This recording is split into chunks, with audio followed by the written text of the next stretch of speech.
오늘은 환대와 구원이라는 두 번째 시간으로 누가복음 19장에 나타난 여러분들이 잘 알고 있는 삭개오의 이야기를 좀 나누도록 하겠습니다. 우리 본문으로 들어가기에 앞서서 지난주 첫 번째 시간에 함께 나누었던 환대와 구원의 성경적 본의를 한번 재점검하고 오늘 내용으로 들어가는 것이 이해를 돕는데 필요할 것 같습니다. 우선 첫 번째, 예수님이 안식일 날 회당에 들어가셔서 이제 말씀을 전하기 위해서 건네주는 책을 받아 펴옵니다.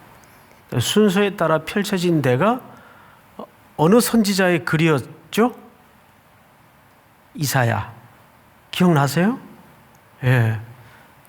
기억나셔야 돼요. 예. 이사야의 글이었고 이사야의 61장에 해당하는 글이었습니다. 근데 그 글을 다 읽고 나셔서 이제 건네줍니다. 다시 책을 덮어 되돌려준 다음에 말씀을 선포하시는데 가장 강력하고 감동적인 설교로 끝을 맺었죠. 이 선지자의 글이 너희 귀에 응하였느니라. 누굴 가리킨 걸까요? 바로 본인을 가리킨 거예요. 수천 년 역사 속에 오리라 예언되었던 그 선지자의 글이 지금 말씀이 육신이 되어서 누구 앞에 있다는 거죠? 너희들 앞에 성취되어 서 있느니라. 그러면서 우리가 그 이사야의 글에 가장 눈여겨보았던 단어 하나가 주의 은혜의 해라는 단어였어요. 주의 은혜의 해. 근데 그 단어를 유심히 뿌리를 찾아보니까 그것이 은혜로도 물론 표기할 수 있지만 근본적인 뜻은 그 단어에서 무슨 개념이 생성되어 나왔다고요? 환대. 그러니까 하나님의 은혜는 우리를 뭐 하시는 사건이었어요? 환대하시는 사건이었어요. 때문에 예수 그리스도께서 주의 은혜의 해를 선포하시고 그것을 성취하기 위해서 이 땅에 오신 것은 죄악에 빠져 영원히 절망에 놓여 있을 수밖에 없었던 버려진 인생들을 향한 찾아오심의 사건이었고 궁극적으로 우리를 뭐 하시는 사건이었죠? 환대하시는 사건이었어요. 최고의 창조주로서의 환대의 사건은 십자가 사건이에요.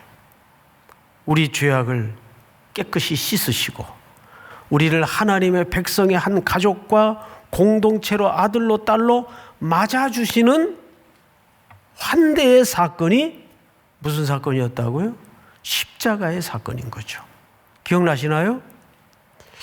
지난주 제가 3시 예배 인도를 안 했었나요? 표정들이 처음 듣는 표정들이라서 조금 당황스럽습니다. 예. 이것이 지난주 설교의 개요였습니다. 자, 그럼 오늘은 두 번째 시간으로서 삭개오의 이야기를 채택했던 이유가 있습니다. 그것은 그러면 그렇게 구원받은 하나님의 백성들이 어떤 환대의 삶을 살아야 할 것인가, 그것을 설명하기 위해서 삭개오의 이야기를 좀 보도록 하죠. 자, 19장 1절을 한번 볼까요? 예수께서 지금 어디로 지나가시고 계셨죠? 여리고입니다. 여리고로 지나가시고 계셨는데 이 길에 실질적 행선지를 좀 우리가 고민하면서 들여다볼 필요가 있는데 앞장 18장 31절을 볼까요? 18장 31절을 보시면 예수께서 12 제자를 데리시고 이르시되 보라 우리가 예루살렘으로 올라가노니. 자, 앞을 잠깐 보십시다. 그러고 보니까 예루살렘으로 목적지를 놓고 가시는 길이었어요. 근데 그 길은 지금 이 막바지에 무엇 때문에 올라가시는 겁니까? 죽으시러 올라가시는 거예요. 자, 그런데 반면에 선지자들을 통하여 기록된 모든 것이 인자에게 응하리라. 인자가 이방인들에게 넘겨져 희롱을 당하고 능욕을 당하고 침뱉음을 당하겠으며 그들은 채찍질하고 그를 죽일 것이나 그는 3일 만에 살아나리라 하시되. 34절 같이 읽습니다. 시작. 제자들이 이것을 하나도 깨닫지 못하였으니 그 말씀이 감시였으므로 그들이 그 이르신 바를 알지 못하였더라. 아멘. 근데 정작 함께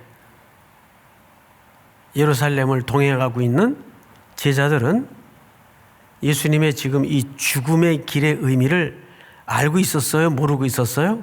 전혀 모르고 있었어요. 깨닫지 못했어요. 말을 해도 못 알아듣고 보여줘도 못 봐요.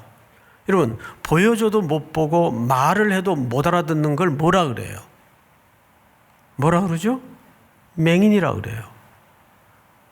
그래서 그 다음에 맹인이 등장을 합니다. 자, 35절을 보실까요? 35절. 여리고에 가까이 가셨을 때 한 맹인이 길가에 앉아 구걸하다가 무리가 지나감을 듣고 이 무슨 일이냐 하고 물은데 그들이 나사렛 예수께서 지나가신다 하니 맹인이 외쳐 이르되 다윗의 자손 예수여 나를 불쌍히 여기소서. 잠깐 앞을 보십시다. 길가에 갑자기 맹인 하나가 등장을 해요. 이 맹인은 사실 그림 언어죠. 앞서 제자들이 예수님을 함께 하고 있고 예수님이 구속의 십자가를 지기 위해서 이런 암시를 담은 채 예루살렘을 향하고 있는데 알아들었다 못 알아들었다? 못 알아들었어요. 깨닫지 못했어요. 우리 육신의 눈으로 치자면 맹인 같은 상황이에요. 누가? 제자들이. 그런데 그 맹인이 지금 뭐라고 소리를 치죠? 다윗의 자손 예수여 그랬어요. 근데 이걸 우리는 보통 멋진 신앙 고백으로 오해를 하는 경우가 있는데 다윗의 자손이라는 표현이 들어가면 그 당시에는 매우 위험한 발언이에요. 왜? 이것은 유대인들에게는 적어도 정치적인 단어예요. 그러니까 로마 당국에서는 질겁을 할 표현입니다. 유대인들의 모두의 꿈은 다윗의 강성했던 그 왕국이 속히 메시아를 통해 회복이 되어서 로마의 철권 통치를 끝장내고 이들의 압제와 수탈 능력을 종지부 찍는 그 힘있는 메시아. 그래서 지금 연도에 늘어선 수많은 인파들의 인식 속에도 예수님의 예루살렘 입성행은 그런 정치적 시각에서 이해를 갖고 있었단 말이에요. 이해가 됩니까, 여러분? 그런데 맹인 하나가 다윗의 자손 예수여 소리를 지르니까 이게 얼마나 기겁을 할 지금 내용입니까? 그 와중에 예수님이 지금 예루살렘을 향해 그들의 기대와 그들의 의도와 상관없이 죽으러 뚜벅뚜벅 걸어가고 계시는 겁니다. 자, 그러면 여러분 지금 여리고에 지나가시는데 많은 사람들이 몰려들었고 그 중에 누가 있었는가? 여리고에 사는 삭개오라는 인물이 있었어요. 그는 키가 작고 또 부자예요. 근데 이름은 삭개오죠. 이건 사실상 레위식 이름인데 이 이름에 담긴 의미가 아이러니해요. 청결한 자, 고결한 자, 뭐 이 정도의 의미를 담고 있어요. 아마도 부모가 이 자녀를 잉태하여 10달 만에 세상 밖으로 냈을 때에는 이 자녀에 대한 그런 기대, 있었을 겁니다. 근데 그렇게 살지는 못했던 것 같아요. 삭개오라는 이름답게 살지는 못했을 것 같아요. 대신 그는 전혀 엉뚱한 삶의 방향을, 가치관을 붙들고 평생을 살아왔습니다. 즉 모든 민족들의 원흉이 되는 로마의 정권 밑에서 부귀영화를 누리면서 민족의 등골을 빼먹는 직업을 가지고 살았던 거죠. 자, 그러면 생각을 해보세요. 이 장황한 설명을 제가 굳이 지금 짧은 설교 시간에 여러분들에게 하는 이유가 있어요. 뭐냐 하면 예수님의 이 예루살렘 행에 가장 이 길거리에 나와서는 안 되고 환영의 인파에 끼어서도 안 되고 거꾸로 올 불편해야 될, 어쩌면 정권이 바뀌면 첫 번째 대상이 누굽니까? 로마의 정권 밑에서 빌붙어 살던 이런 사람들이란 말이에요. 그런데 지금 예수님이 행차하시는 연도에 누가 나와 있어요? 삭개오가 나와 있어요. 그것도 보통 태도가 아니에요. 2절을 보시면 이렇게 돼 있어요. 그가 예수께서 어떠한 사람인가 하여 보고자 하되, 이거는 그냥 호기심이 발동해서 어떤 사람이길래 그래 하고 이렇게 보고자 하는 그런 호기심 차원이 아니에요. 다음 절 볼까요? 4절. 앞으로 달려가서 보기를 위하여 돌 무화과 나무에 올라가니 이는 예수께서 그리로 지나가시게 되미로라. 여기 보기를 원하여, 보기를 위하여 그랬어요. 키가 작으니까 사람들의 키 높이에 가려서 볼 수 없으니까 돌 무화과 나무에까지 기어 올라가서, 그러니까 여기서 말하는 표현은 미래형 능동태로 되어 있어요. 즉 두 번 사용을 했죠. 보고자 하되 보기 위하여. 이게 미래 능동태로 되어 있는데 이 말은 무슨 뜻인가 하면 이런 뜻입니다. 과거서부터 계속해서 보기를 열망했다 그 말이에요. 누가? 삭개오가. 그러니까 삭개오는 정치적인 역학관계상 예수님이 예루살렘으로 들어가는 길목에 나와 서 있을 사람이 아니에요. 왜? 정말 청중들의 기대대로 봉기가 일어나서 궁궐을 뒤집어 엎고 로마 정부의 반기를 들면 첫 번째 숙청 대상이 삭개오 같은 인물인데, 이런 태도는 우리의 이해를 헷갈리게 만드는 거예요. 그럼 여기에 뭔가 있었다 그 말이에요. 그래서 우리는 크게 여기서 두 가지 해석을 알고 있는데, 전통적인 해석은 그가 여기서 예수를 만나가지고 회개하고 결단을 하고 예수님을 자기 집에 맞아들였다. 그리고 삶을 고치겠다고 했다. 이렇게 해석하는 전통적인 해석이 있어요. 자, 그런데 우리가 8절을 잘 볼까요? 8절. 삭개오가 서서 주께 여짜오되 주여 보시옵소서, 내 소유의 절반을 가난한 자들에게 주겠사오며 만일 누구의 것을 속여 빼앗은 일이 있으면 네 갑절이나 갚겠나이다. 주겠사오며 갚겠나이다. 아포디돔이라는 말을 썼어요. 이 말은 우리말 개역개정에는 미래형으로 되어 있습니다. 미래형으로 되어 있다면 이것은 결단이에요. 결단. 내가 앞으로 이렇게 살겠습니다. 그러면 우리가 해석을 하는데도 큰 어려움은 없는데 문법적으로는 이것이 현재 완료형으로 되어 있습니다. 그 말은 무슨 얘기냐면 이렇게 번역을 해야 문법상은 맞아요. 다시 현재 완료형으로 읽어드릴게요.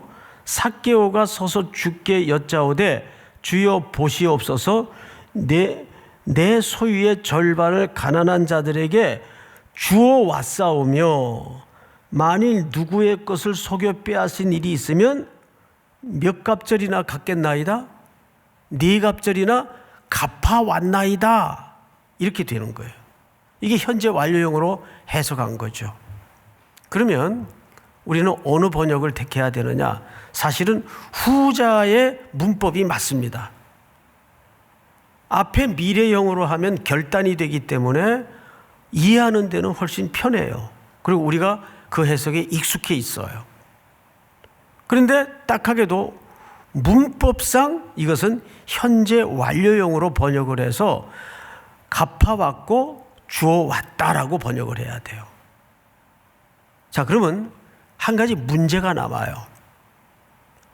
어떤 문제가 남냐 하면, 야, 그러면 삭개오는 언제 예수님을 만난 적이 있나? 예수님의 말씀을 들은 적이 있나? 우리 누가복음 3장을 좀 한번 볼까요? 요한이 세례받으러 나오는 무리에게 이르되 독사의 자식들아 누가 너희에게 일러 장차올 진노를 피하라 하더냐. 여기 세례 요한의 이야기죠. 8절. 그러므로 회개에 합당한 열매를 맺고 속으로 아브라함이 우리 조상이라 말하지 말라. 내가 너희에게 이르노니 하나님이 능히 이 돌들로도 아브라함의 자손이 되게 하시리라. 다음 절. 이미 도끼가 나무의 뿌리에 놓였으니 좋은 열매 맺지 아니하는 나무마다 찍혀 불에 던지우리라. 무리가 물어 이르되 그러면 우리가 무엇을 하리이까? 대답하여 이르되 옷 두 벌인 자는 옷 없는 자에게 나눠줄 것이요 먹을 것이 있는 자도 그렇게 할 것이니라 하고 11절 12절 다 같이 시작. 세리들도 세례를 받고자 하여 와서 이르되 선생이여 우리는 무엇을 하리이까 하매 이르되 부가된 것 외에는 거두지 말라 하고. 놀랍게도 세례 요한이 복음을 선포할 때 그 현장에 누가 있었어요? 세리들이 있었어요. 세리들도 세례를 받고자 하여 와서 이르되 선생이여 우리는 무엇을 하리이까 하매 이르되 부가된 것 외에는 거두지 말라. 그 두 가지 가능성을 얘기합니다. 첫째는 세리인 삭개오가 이 현장에 있었거나 아니면 당시 세리 네트워크가 뭐 그렇게 광범위하지 않았을 테니까 누군가에 의해서 이 복음의 말씀을 직간접적으로 접했거나 둘 중에 하나입니다. 근데 그것이 거의 확실시되는 이유가 있어요. 우리 오늘 본문으로 다시 눈을 돌려서 삭개오의 이야기를 좀 들어보세요. 8절. 삭개오가 서서 주께 여짜오되 주여 보시옵소서 내 소유의 절반을 가난한 자들에게 주어 왔사오며 만일 누구의 것을 속여 빼앗은 일이 있으면 네 갑절이나 갚아왔나이다. 몇 갑절이요? 네 갑절이요. 자, 우리 레위기서를 한번 띄워줄까요? 레위기 율법입니다. 그 거짓 맹세한 모든 물건을 돌려보내되 곧 그 본래 물건에 얼마를 더 플러스해서 주기로 돼 있어요. 5분의 1. 5분의 1을 더하여 그러면 100원을 빼앗았으면 100원은 물론이고 거기에 몇 프로를 더 얹어 되돌려줘야 됩니까? 5분의 1이면 20%죠. 맞죠? 그런데 오늘 본문에는 4배라고 돼 있어요. 4배. 근데 정확히 이 가르침의 내용은 쿰란 공동체의 가르침입니다. 예수님 당시에 세례 요한을 중심으로 광야의 굴에서 경건하게 메시아를 기다리고 말씀을 연구했던 쿰란 공동체의 그 열심의 내용을 얘기하는 거예요. 쿰란 공동체는 두 가지를 강조해서 첫째는 당연히 하나님을 사랑하고 둘째는 이웃에게 어떤 사랑을 베푸는가가 그 멤버십이 되는 1년 동안 검증의 기준이었어요. 그래서 그것을 거쳐야, 그리고 검증이 돼야 회원으로서 받아들이고 정식 세례를 받을 수 있게 합니다. 그래야 정식 회원이 되는 거예요. 아주 엄격하고 과도한 신앙적 열심을 강조하고 가르쳤던 그런 인물입니다. 자, 그러면 우리는 여기서 한 세 가지 시각에서 결론을 좀 맺도록 하십시다. 첫 번째, 우리는 이 삭개오를 지나치게 죄인이라는 강조를 해왔어요. 당연히 죄인이죠. 여기 뭐 죄인 아닐 사람이 어디 있어요. 그런데 누가의 시선은 죄인이라는 강조보다는 잃어버린 자에 초점을 맞추고 있어요. 그도 죄인이지만 더 중요한 것은 하나님의 환대가 필요했던 누구란 얘기입니까? 잃어버린 양의 한 영혼이라는 것을 여기서 강조한 거예요.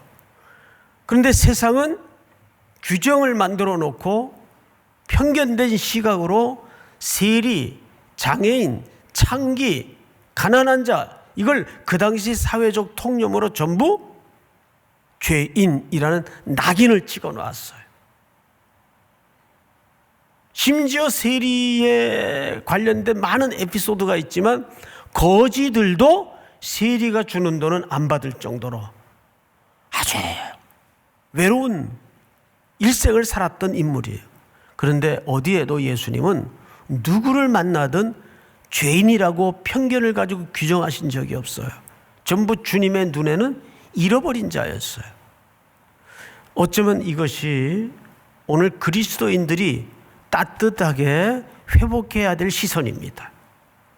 죄인이라는 정의보다는 누구로 받아들여야 돼요? 잃어버린 자로 받아들여야 돼요. 하나님이 찾으시는 자. 믿습니까? 우리 지난주 누가복음 15장에 큰아들과 둘째 아들 이야기를 나누었었죠. 집안의 탕자, 집 밖의 탕자. 큰아들의 불만은 뭐였습니까? 내게는 염소 새끼 한 마리도 안 준 것이 불만이 아니라 더 둘째 저런 천하의 망나니를 아버지 뭐하러 받아들이십니까? 이게 불만인 거예요. 큰아들의 불만은. 어쩌면 이 집안의 탕자는 우리 교회 성도들의 모습일 수가 있어요. 어떻게 저런 사람들까지 교회가 안아야 됩니까? 정말 그럴까요? 삭개오는 복음을 듣고 복음을 받는 순간부터 자기가 받은 복음적 환대의 의미만큼 그런 되갚는 환대의 삶을 실천하고 살아내고 있었다는 거죠. 자, 그러면 우리는 여기서 두 번째, 첫째는 죄인의 시각보다는 잃어버린 한 영혼으로서의 시선을 그리스도인들은 회복해야 된다. 그리고 두 번째는 뭐냐 하면 문장으로 이렇게 정리를 해봤어요. 한번 따라서 해볼까요? 따라서 하십시다. 환대는 구원받은 자의 감사의 제사이다. 그러니까 우리가 누군가를 도와주고 누군가를 나누는 것은 환대받은 자의, 십자가의 환대를 누린 자의 마땅한 뭐란 얘기입니까? 제사란 얘기입니다. 믿습니까? 그래서 가난한 자를 도와주는 것은 성경에 심지어는 뭐라고까지 얘기를 하냐 하면 하나님이 우리한테 꾸는 거라 그래요.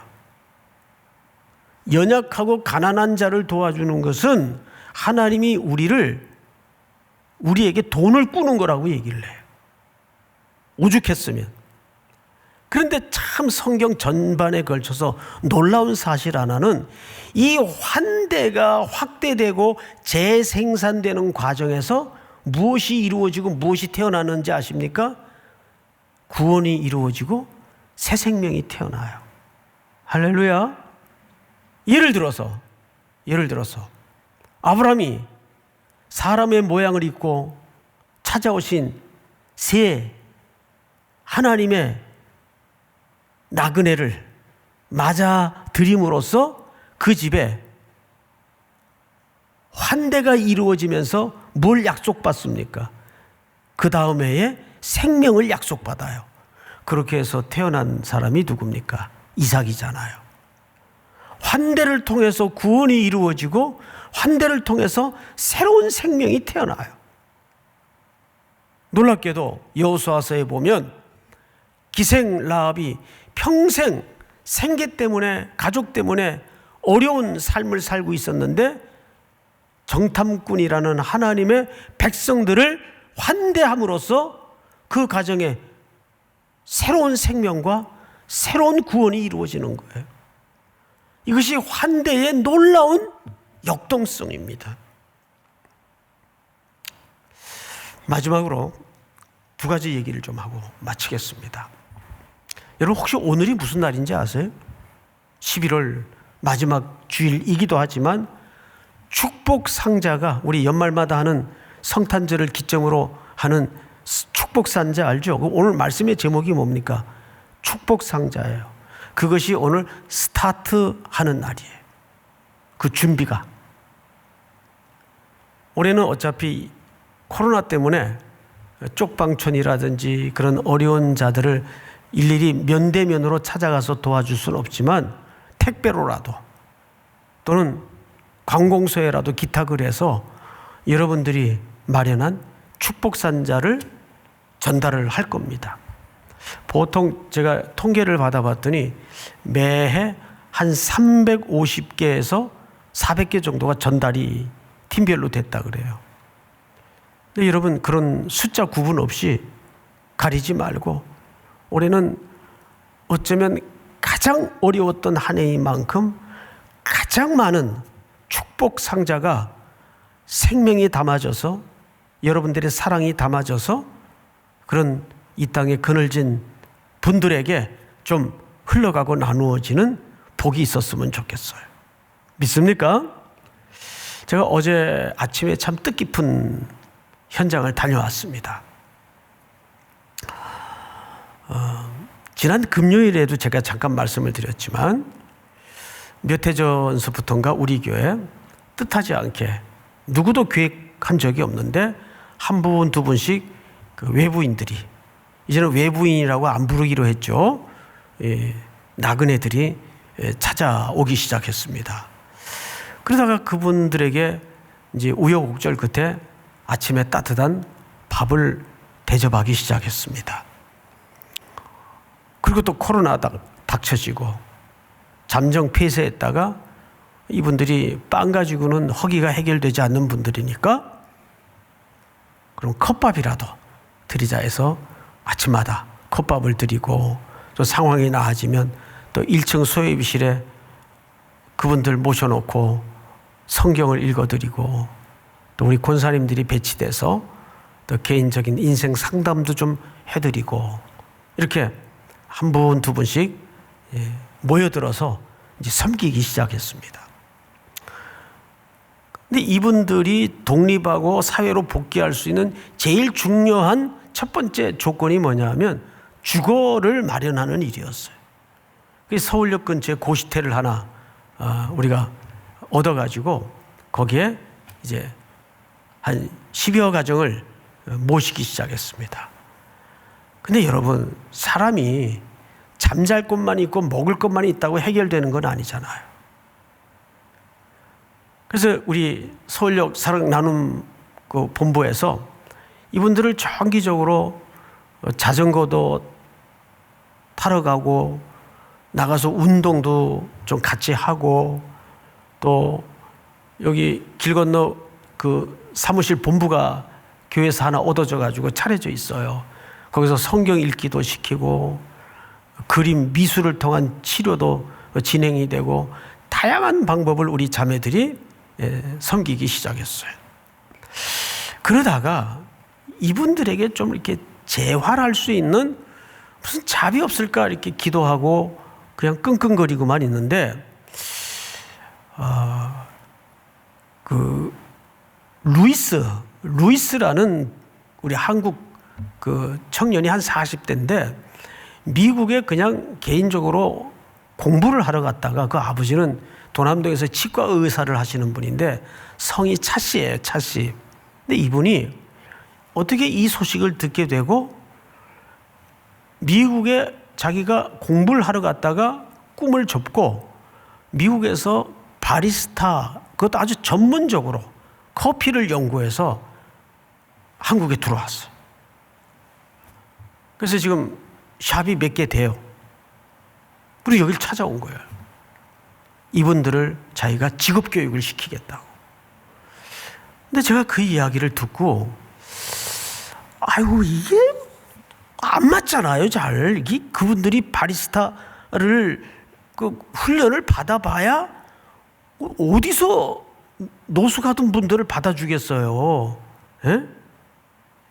그래서 그냥 뭐라도 그냥 배우면 유익이지 하고 별 기대 안 하고 뒀는데 꾸준히 그분들을 커피 교육을 시키는 거예요. 그분이 여기 와가지고.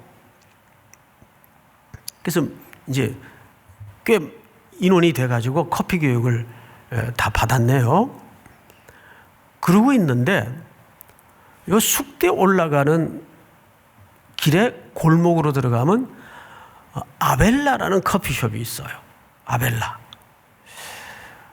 거기 사장님이 이제 양시성을 가진 분인데 거기 우리 교육자들도 가끔 가고 그러니까 불쑥 지나가는 말처럼 이런 제안을 한 겁니다.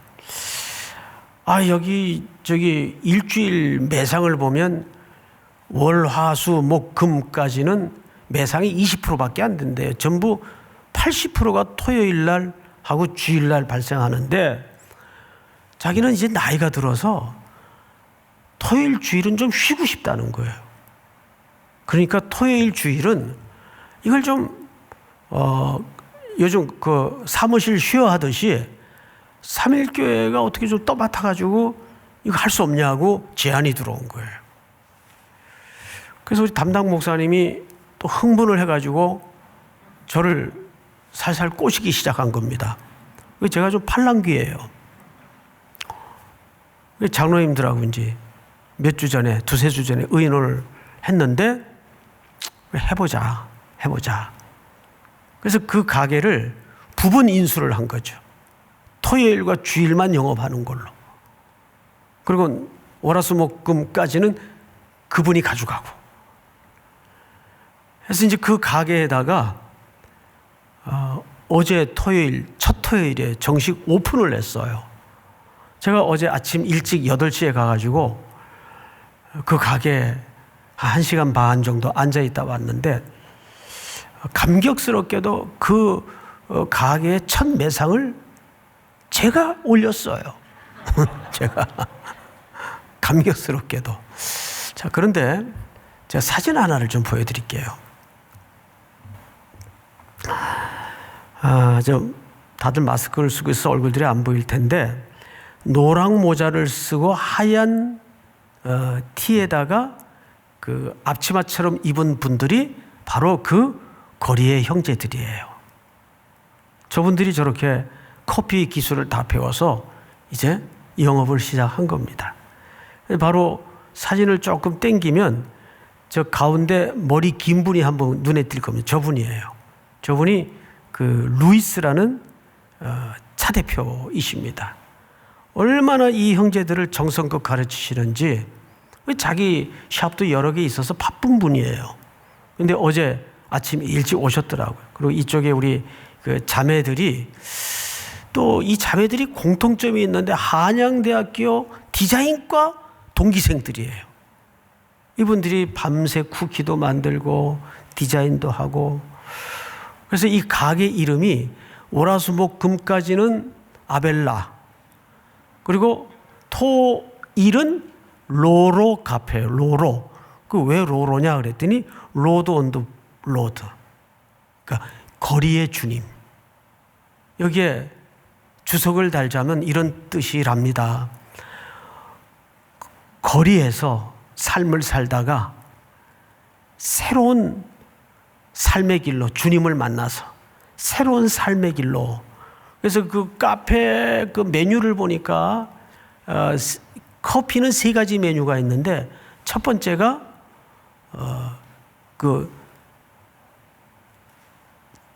첫 번째 메뉴가 잊어먹었어요. 3번째 메뉴가 뭐냐면 커피 이름인데 꽃길로. 이제는 꽃길로만 가라. 뭐 그런 첫 번째, 두 번째 이름도 참 재밌는데 그거는 7부 예배 시간에 제가 다시 메뉴를 찍어 왔는데 지금 갑자기 기억이 안 나네요. 내내 그분들이 짜준 커피를 먹으면서 1시간 반 정도 이제 우리 형제 자매들이 많이 도와줘요. 얼마나 감사한지. 꿈 같은 일이죠. 이걸 누가 계획하겠어요? 환대를 통해서 생명이 나누어지고 구원이 이루어지는 거예요. 저는 뽕나무 무화과나무 꼭대기에 올라간 삭개오를 향하여 삭개오야 내려와라. 내가 오늘 네 집에 유하여야 하겠다. 이 말씀이 너무 마음에 와닿는 것은 뭐냐 하면 이 땅에 참 많은 십자가를 단 교회가 있지만 정말 예수님이 머물고 싶은 집, 교회는 얼마나 될까?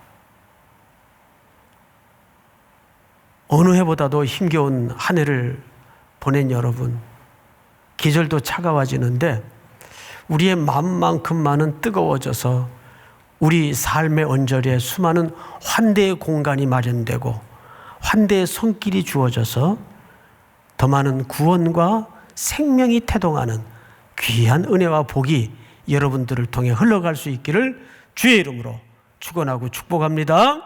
우리 다 일어나십시다. 기대 우리 찬양하죠.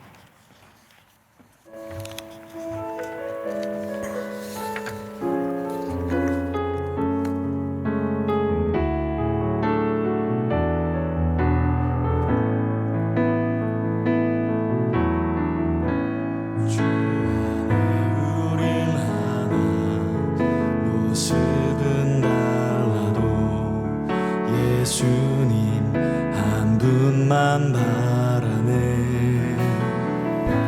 사랑과 선행으로 서로를 격려해 따스함으로 보듬어가리.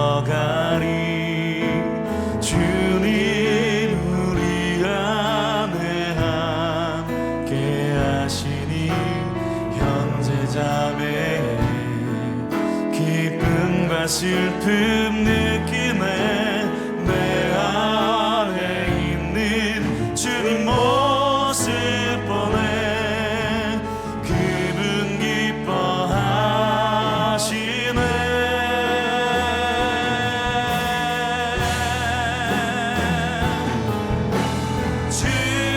주님을 일통해 계획하시니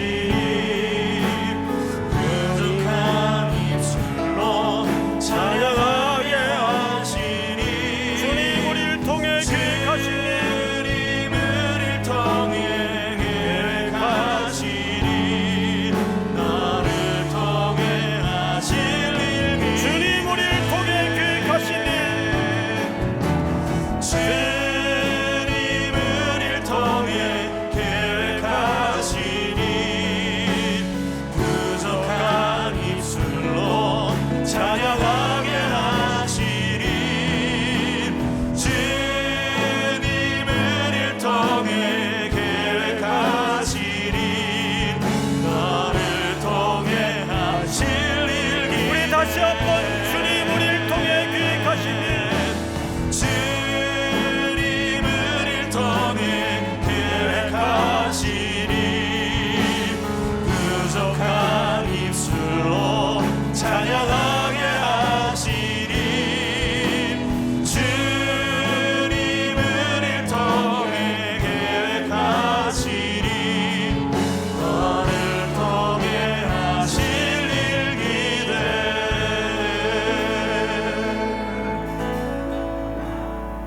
아무 기대 없는 인생들을 육신의 몸을 입고 찾아오시어 우리를 대신해 죽으심으로 하나님의 가족으로, 아들로, 자녀로 환대해 주시고 초대해 주심을 진심으로 감사합니다. 구원받은 자의 삶을 환대로 베풀게 하시고 우리의 평생 사는 날 동안 환대의 제사를 드릴 수 있도록 도와주시옵소서. 5,000명분을 혼자 먹고 사는 인생이 아니라 5,000명, 5만 명을 먹여 살리는 복된 손길들이 되도록 도우시고 거리에서 바람처럼 낙엽처럼 뒹굴던 인생들을 찾아오셔서 주님을 쫓는 제자로 불러주심을 진심으로 감사를 드립니다. 커피의 이름처럼 꽃길로만 걷는 모든 주의 백성들이 되도록 함께해 주시옵소서. 계절은 추워지지만 주님 모신 우리 마음만은 따끈해지고 뜨거워져서 온 땅에 그리스도의 온기를 증거하고 나누는 귀한 삶이 되도록 연말을 복되게 하여 주시옵소서. 지금은 우리 구주 예수 그리스도의 은혜와 하나님 아버지의 사랑과 성령님의 교통하심이 머리 숙여 경배를 드리는 모든 주의 백성들, 해외, 군에 출타해 있는 가족들, 복중의 생명까지 영원토록 함께 있을지어다. 아멘.